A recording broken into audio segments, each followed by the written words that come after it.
Mwari wamasimba ose ndadzoka zvepamberi pechigaro chenyu tenzi nemumwe munamato ndichiziva kuti munondidavira samazuva ose. Mwari wangu ndinongokutendai nekuti nyasha dzenyu dzinoramba dzichingoonekwa mukati meupenyu hwangu. Ndauya nechichemo baba chiri kundinetsa pakadzikadzika pemwoyo wangu tenzi. Chichemo chemurume wamakandipa murandarume wamukandipa mukati meinoimba. Mwari ndinokumbira kuti mumupewo moyo unenge waivhani mawarire Jehovha. Akwanise kundimirirawo baba kuhama dzake nevanhu vose vanongondishoropodza. Andimirirawo tenzi angotiwo this wife. Mwari ndinoda kushungurudzika nekuti murume wamukandipa haambondimirire tenzi. Onaiwo zvakaita Evan Mawarire akamirira nyika. Haana kumbocherechedza kana kufunga kuti zvichamuita sei kana zvichamukwadzisa, asi akati ndinomirira chokwadi. Koseiko murume wamakandipa iri mbwende isingaite kunge Evan Mawarire tenzi. Ndiri kuchepa pamberi pechigaro chenyu, zviri kundishungurudza Mwari. Tenzi muisewo ndinodana moyo waEvan Mawarire. Evan Mawarire ngawanika achipinda mukati memurume uyu. Murume uyu asimbiswe akwanise kundimirirawo kunyanyanya kuna amwene vangu vanogara vachingondituka. Andimirirawo tenzi angotiwo this wife. Baba vangu ndinonzwa kubatikana nekuti handisati ndakamboona munhu anondimirirawo kudzidza iri. Ndinongogara ndichiitwa kunge chikorobho tenzi. Ndademba ndanamata Mwari. Moyo waEvan ndo wandiri kuchemera panguva dzino. Evan Mawarire ngaatake mukati memurume uyu. Murume uyu arege zveumbwende zveuduzununu zvaanondiitira kashakatekera kabakasheke. Oh, Mwari. Ndinobatikana tenzi mukati meraramo yangu.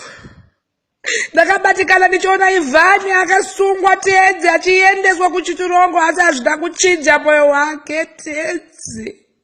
Akamira akati I would die for anything baba. Chitaiwa dzasemu kuna ziduzununu ramakandima baba riti I would die for this wife. Tenzi ndademba ndakumbira. Ndinoziva baba munondiitira. Ndinoziva baba munondigonera muzita nemuropa raJesu. Amen.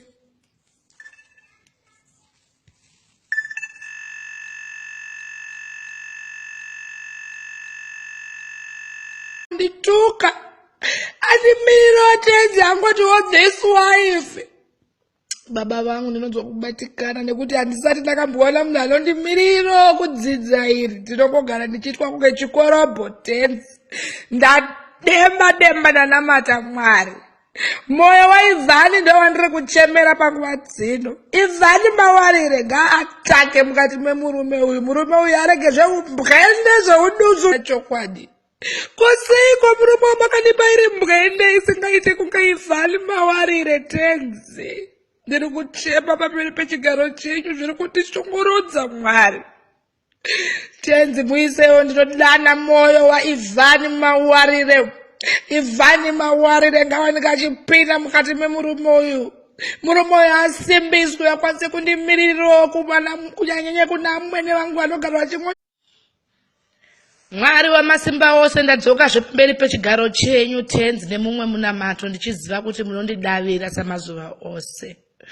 Mwari wangu ndinongokutendai nekuti nyasha dzenyu dzinoramba dzichingoonekwa mukati meupenyu hwangu. Ndauya nechichemo baba chiri kundinetsa pakadzikadzika pemwoyo wangu tenzi. Chichemo chemurume wamakandipa murandarume wamukandipa mukati meinoimba. Mwari ndinokumbira kuti mumupewo moyo unenge waivhani mawarire Jehovha.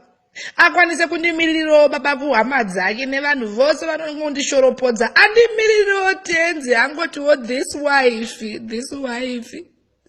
Mwari ndinoda kushungurudzika nekuti murume wamukandipa haambondimirire tenzi. Onaiwo zvakaita Evan Mawarire akamirira nyika. Haana kumbocherechedza kana kufunga kuti zvichamuita sei kana zvichamukwadzisa, asi akati ndinomirira nunu zvaanondiitira kashakatekera kabakasheke. Oh, Mwari. Ndinobatikana tenzi mukati meraramo yangu. Ndakabatikana ndichiona Evan akasungwa tenzi achiendeswa kuchiturongo asi hazvina kuchinja moyo wake tenzi. akamira akati I would die for anything baba. Chiitai